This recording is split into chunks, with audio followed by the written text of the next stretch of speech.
The Level Grind is brought to you by All-Star Collision and Glass. Visit allstarcollision.ca.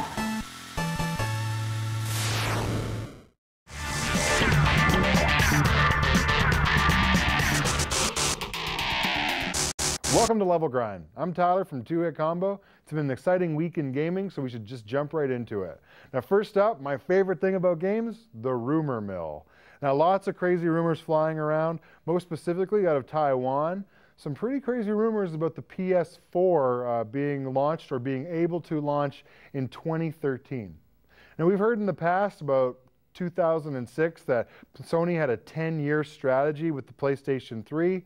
I think that that's still the case, but they want to be prepared for the next round. So the Taiwanese manufacturer is saying that they're starting to get orders. None of this has been confirmed, but definitely some new stuff happening, including some Kinect-style motion controls. That's rumored to be part of it. So taking a page from what Microsoft is doing right now, adding it into the new console. They've already got the 6-axis control with the controller, but maybe then the whole body control is what they're moving towards. And if the rumors are true, 2013 is when you could expect it. If they were pushed, though, they may be able to launch that in 2012. So it really falls in Microsoft's court as to when or how or why a new PS system would be released.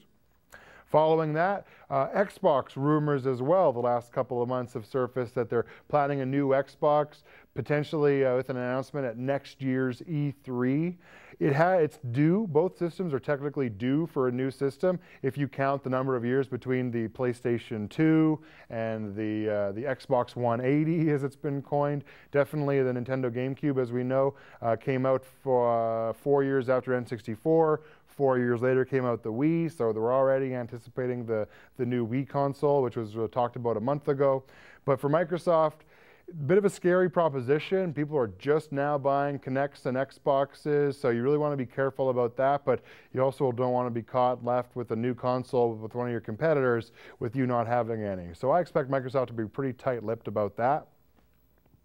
One thing that they haven't been as tight-lipped about, or wish they were, was Gears 3. Last week, a torrent online of a copy of the Gears 3 single player was released, which for those in the know, that game isn't released until September, so having it available online for modded consoles is definitely something Microsoft does not want. The Epic representative who makes the game and Microsoft have both said that this is an unreleased build. It's an old version of the single player, so things will definitely have changed between that version and the new one, but still not a good thing when your games are being released online. This actually happened a few months before Halo Reach was released, and they've talked in the past of how it did cut into sales, so hopefully they get that offline. But as a Gears fan for myself, I'm really looking forward to the online portion, which has not been released yet. The single player portion has definitely come second rate as far as I'm concerned. I love playing Gears online, or at the very least co-op with my friends, so that's something else. Also, in the world of Virtual Console, the 3DS, which we've talked about in a previous episode, started their new virtual store where you can download original Game Boy games.